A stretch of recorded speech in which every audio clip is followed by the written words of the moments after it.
بسم اللہ الرحمن الرحیم وقال النبی صلی اللہ علیہ وسلم خیارکم احسنکم اخلاقا رواہ الترمذی صدق اللہ العظیم۔ نبی اکرم صلی اللہ علیہ وسلم نے ارشاد فرمایا، تم میں بہترین انسان وہ ہے جس کے اخلاق اچھے ہوں۔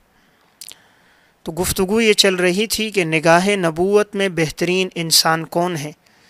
اس سے پہلے میں نے بات عرض کی تھی کہ سب سے پہلا بہترین انسان وہ ہے کہ جو قرآن کریم سیکھے اور سکھائے۔ دوسرا بہترین انسان کون ہے کہ جسے آپ صلی اللہ علیہ وسلم نے سب سے اچھا انسان قرار دیا، تو آپ نے فرمایا سب سے بہترین اور خوبصورت انسان وہ ہے جس کے اخلاق اچھے ہوں گے۔ اخلاق کسے کہا جاتا ہے؟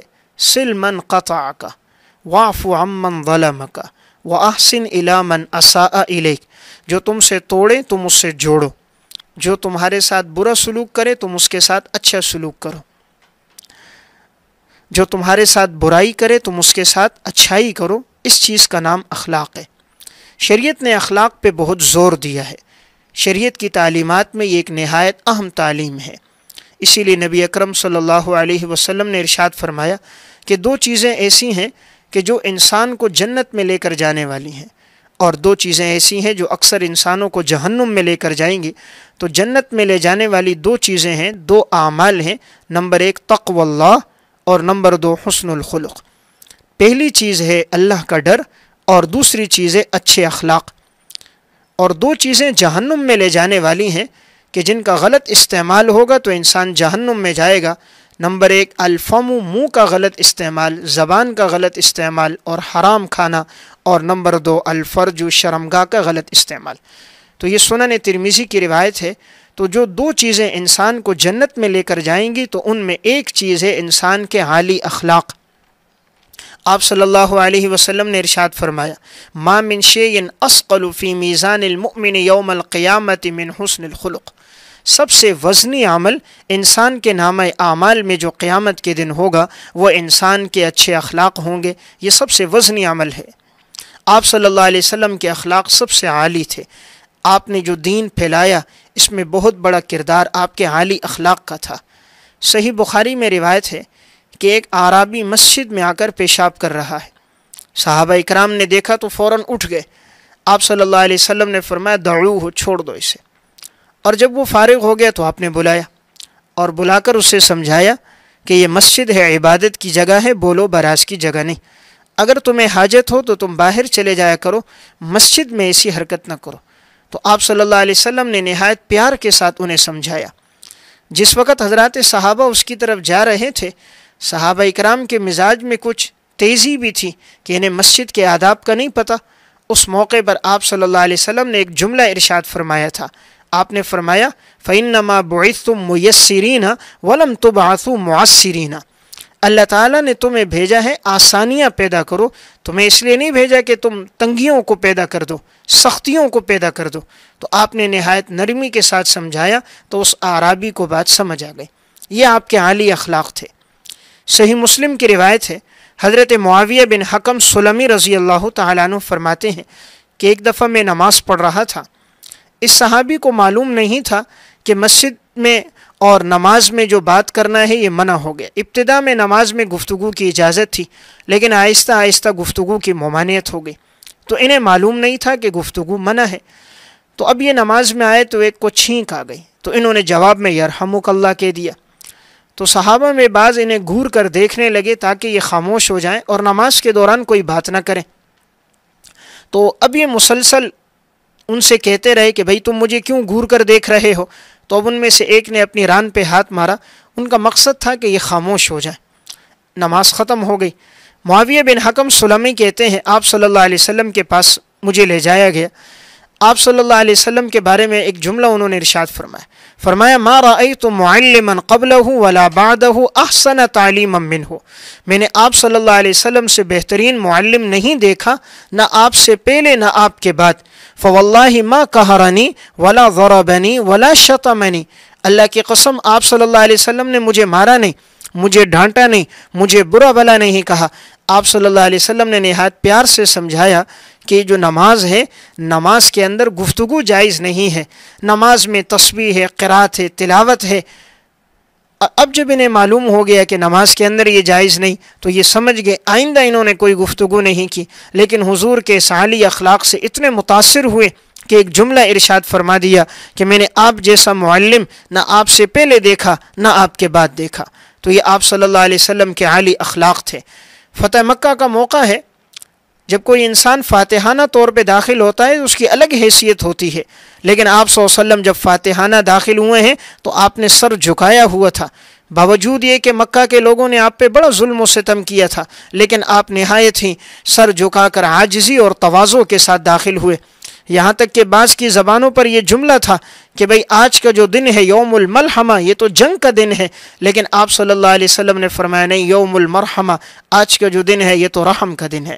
تو آپ نے سب کو معاف کر دیا، یہاں تک کہ فرمایا من القى السلاح فهو آمن، جو ہتھیار ڈالے گا اس کے لیے بھی امن ہے، من دخل دار ابی سفیان فهو آمن، ابو سفیان کے گھر میں جو داخل ہوگا اس کے لیے بھی امن ہے، جو لڑے گا نہیں اس کے لیے بھی امن ہے، اور جو اپنے گھر کا دروازہ بند کر دے گا اس کے لیے بھی امن ہے۔ تو آپ نے یہ امن کا پیغام دے کر بتا دیا، اور آپ کے اس عالی اخلاق کا اتنا اثر ہوا کہ فتح مکہ کے بعد پھر جوق در جوق لوگ اسلام میں داخل ہونا شروع ہو گئے۔ تو دوسرا بہترین انسان وہ ہے جس کے اخلاق سب سے اچھے ہوں۔ حضرات سلف کے اندر بھی یہ معمول تھا، ان کے اخلاق بہت عالی تھے، وہ جب بھی سمجھاتے تھے کسی کو کوئی بات تو اپنے عالی اخلاق سے سمجھاتے تھے، تو اس کا بڑا اثر ہوتا تھا۔ امام ذہبی رحمۃ اللہ علیہ متوفی 748 ہجری کی کتاب ہے الکبائر، اس میں انہوں نے بڑے بڑے گناہوں کو ذکر کیا۔ تو اسی کتاب میں انہوں نے ایک واقعہ حضرت سہل بن عبداللہ تستری رحمہ اللہ کا ذکر فرمایا۔ حضرت سہل کے پڑوس میں ایک غیر مسلم مجوسی رہتے تھے۔ حضرت سہل کے گھر کے اوپر اس مجوسی کا ایک پرنالہ تھا، تو اس سے گندگی بہتی تھی، غلاظت بھی بہتی، اور کبھی کبھی یہ گھر کا کوڑا کرکٹ کچرا لیتے، وہ بھی رات کے اندھیرے میں ان کے گھر پھینک دیتے۔ حضرت سہل نے کبھی اپنی اولاد سے نہیں کہا، جو بھی کوڑا کرکٹ رات کے اندھیرے میں آتا تو اٹھا لیتے، جب تہجد کے لیے اٹھتے اور گھر کی صفائی کر دیتے، اور کبھی ان کو برا بلا بھی نہ کہا۔ جب آپ کے انتقال کا وقت قریب ہوا تو آپ نے اس مجوسی کو بلایا اور بلا کر کہا کہ تمہارے گھر سے غلاظت بھی بہتی تھی، کوڑا کرکٹ بھی آتا تھا، لیکن اب شاید لگتا ہے اس مرض میں میرا انتقال ہو جائے، تو کہیں ایسا نہ ہو میری اولاد، میرے متعلقین تمہیں کچھ کہیں اور تمہیں تکلیف ہو، میں یہ چاہتا ہوں تمہیں کوئی تکلیف نہ ہو، آئندہ کوشش کرو کہ میرے گھر میں کوئی کچرا وغیرہ نہ آئے۔ آپ نے جب محبت سے سمجھایا، آپ کے اس عالی اخلاق کا اتنا اثر ہوا کہ وہ شخص فوراً مسلمان ہو گیا۔ تو دوسرا بہترین انسان وہ ہے جس کے اخلاق اچھے ہوں۔ انسان کے جب اخلاق اچھے ہوں تو اس کا اثر معاشرے پہ بھی پڑتا ہے اور اس کا اثر سامنے والے فرد پر بھی پڑتا ہے۔ امام رازی رحمۃ اللہ علیہ متوفی 606 ہجری نے تفسیر کبیر میں مالک یوم الدین کی تفسیر میں ایک واقعہ لکھا۔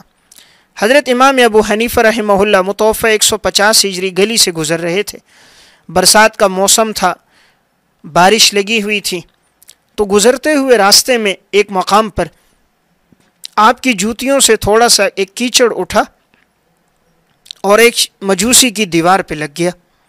امام ابو حنیفہ رحمہ اللہ نے جب دیکھا دیوار داغدار ہو گئی تو آپ نے مناسب نہیں سمجھا کہ ایک شخص کی دیوار میری وجہ سے داغدار ہو، اس پر عیب لگ گیا۔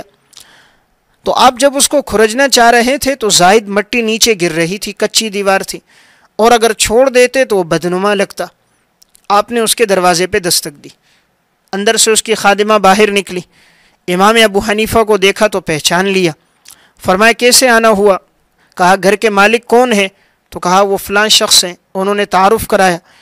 تو یہ وہی شخص تھا جس نے امام اعظم ابو حنیفہ سے ایک موقع پہ قرض لیا تھا لیکن اب تک واپسی نہیں کی تھی۔ تو خادمہ نے جب یہ دیکھا تو وہ سمجھی کہ شاید امام ابو حنیفہ قرض کے مطالبے کے لیے آئے ہیں۔ امام صاحب نے فرمایا کہ جاؤ انہیں بلا لو۔ انہوں نے جا کر جب انہیں پیغام دیا، وہ سمجھے شاید قرض لینے آئے ہیں، تو وہ باہر اتنی جلدی نہ آئے۔ آپ نے پھر دستک دی، خادمہ آئی، آپ نے کہا انہیں بتاؤ میں قرض کے لیے نہیں آیا، کسی اور چیز کے لیے آیا۔ اب جب وہ باہر آئے، امام صاحب رحمہ اللہ نے بتلایا کہ میں راستے میں آ رہا تھا اور میری جوتیوں سے کیچڑ اٹھا، تمہاری دیوار پہ لگ گیا، تمہاری دیوار داغدار ہو گئی، تو میں اس چیز کی معذرت کے لیے آیا ہوں کہ میری وجہ سے تمہیں اس کام سے تکلیف ہوگی، لیکن میں نے قصداً نہیں کیا، غیر اختیاری طور پہ ہو گیا۔ جب اس شخص نے امام صاحب کا یہ طرز عمل دیکھا اتنا متاثر ہو گیا، فرمایا کہ آپ کا مذہب بالکل سچا مذہب ہے جو اتنی بات بھی گوارا نہیں کرتا کہ کسی غیر کی دیوار پہ معمولی سا دھبا لگ جائے، اسی موقع پر یہ شخص مسلمان ہو گیا۔ تو دیکھیں یہ آپ کے عالی اخلاق تھے۔ آج تو ہم دوسروں کی دیواروں پہ چاکنگ کر دیتے ہیں، پوسٹر لگا دیتے ہیں، ان سے پوچھتے ہی نہیں انہوں نے رات رنگ کیا، صبح دیوار پہ کیا دیکھا؟ پوسٹر لگے ہوئے، کیا دیکھا؟ دیوار پہ چاکنگ ہوئی ہے۔ تو یہ کام درست نہیں ہے، اس سے دوسرے کو تکلیف پہنچتی ہے۔ تو عالی اخلاق کیا ہے؟ ہماری وجہ سے کسی کو تکلیف نہ پہنچے۔ تو نگاہ نبوت کا دوسرا بہترین انسان وہ ہوگا جس کے اخلاق اچھے ہوں گے۔ معاصر شیخ الاسلام میں واقعہ ہے، حضرت شیخ الاسلام مولانا حسین احمد مدنی رحمہ اللہ ریل میں سفر کر رہے تھے۔ آپ کے قریب میں ایک غیر مسلم بیٹھا ہوا تھا، ہندو تھا۔ دوران سفر اسے قضائے حاجت کی ضرورت پیش آئی۔ اب وہ اٹھا، قضائے حاجت کے لیے گیا۔ ریل کے ڈبے میں جو قضائے حاجت کے لیے جو مقام تھا اس بیت الخلاء میں وہ پہنچا، تو جیسے اندر گیا تو وہاں کوئی شخص ان سے پہلے گیا تھا، لیکن اس نے اس مقام کی صفائی ستھرائی نہیں کی تھی، بول و براز وہاں پڑا تھا۔ تو یہ شخص فوراً واپس آیا، اس کے چہرے پہ ناگواری کے آثار تھے۔ حضرت مدنی رحمہ اللہ سمجھ گئے، حضرت اٹھے اور کچھ گتے پڑے ہوئے تھے وہ حضرت نے لیے، ایک لوٹا پانی لیا، چند ارد گرد میں آپ کو کچھ کپڑے مل گئے، آپ نے وہ لے لیے اور گئے اور اس مقام کو بالکل صاف ستھرا کر دیا، پانی بہا دیا اور ایک لوٹے میں پانی بھی رکھ دیا۔ اب اس سے کہا کہ اب آپ جا سکتے ہو۔ اس نے کہا میں ابھی ہو کے آیا ہوں۔ کہا نہیں اب آپ چلے جائیں۔ جب وہ وہاں پر گئے دیکھا واقعی جگہ بالکل صاف ستھری تھی اور پانی بھی موجود تھا۔ قضائے حاجت سے فارغ ہو کر آئے، آپ کے عالی اخلاق سے اتنے متاثر ہوئے، اتنے کہنے لگے آپ کا دین سچا دین ہے، حالانکہ میں آپ کے مذہب پر نہیں، آپ کا مذہب الگ میرا الگ، لیکن آپ کے عالی اخلاق سے میں متاثر ہوا ہوں، اور یہی بات ان کی ہدایت کا ذریعہ بن گئی۔ تو دوسرا خوش نصیب انسان نگاہ نبوت میں وہ ہے کہ جس کے اخلاق اچھے ہوں۔ تو ہمیں کوشش اس پر یہ کرنی چاہیے، اپنے اخلاق کو عالی بنانا چاہیے۔ آپ صلی اللہ علیہ وسلم کا طرز عمل دوست اور دشمن سب کے ساتھ یکساں تھا، آپ کے عالی اخلاق سے سبھی متاثر ہوتے تھے۔ ابو جہل کا بیٹا ہے اکرمہ، یہ واقعہ علامہ ابن اسیر جزری رحمۃ اللہ علیہ متوفہ 630 ہجری نے اپنی کتاب اسد الغابہ فی معرفت الصحابہ میں لکھا کہ جب حضرت اکرمہ اسلام قبول کرنے کے لیے آ رہے تھے، آپ صلی اللہ علیہ وسلم خوشی میں اٹھے۔ آپ اٹھے ہیں تو آپ کے کندھے سے چادر نیچے گرنے لگ گئی، آپ خوشی سے اٹھے اور آپ نے ان کا استقبال کیا۔ آپ صلی اللہ علیہ وسلم کے اس استقبال سے بھی وہ بڑے متاثر ہوئے اور آپ نے انہیں سینے سے لگایا، اسلام کی دعوت دی اور اسی موقع پر وہ مسلمان ہو گئے۔ تو دیکھیں یہ آپ کے اخلاق کتنے عالی ہیں کہ ابو جہل جو ساری زندگی حضور کے خلاف رہا ہے، اسلام کے خلاف بات کرتا رہا، اسلام کے خلاف کہتا رہا، لیکن جب اس کا بیٹا مسلمان ہوا ہے تو آپ نے عالی اخلاق سے اس کا استقبال بھی قبول کیا اور اس کا ایمان بھی۔ تو نگاہ نبوت کا بہترین انسان دوسرا وہ ہے جس کے اخلاق اچھے ہوں۔ ہم چاہیں کہ ہم بھی آپ صلی اللہ علیہ وسلم کی نگاہ میں بہترین بن جائیں، تو ہم اپنی زندگی میں عالی اخلاق کو لے کر آئیں۔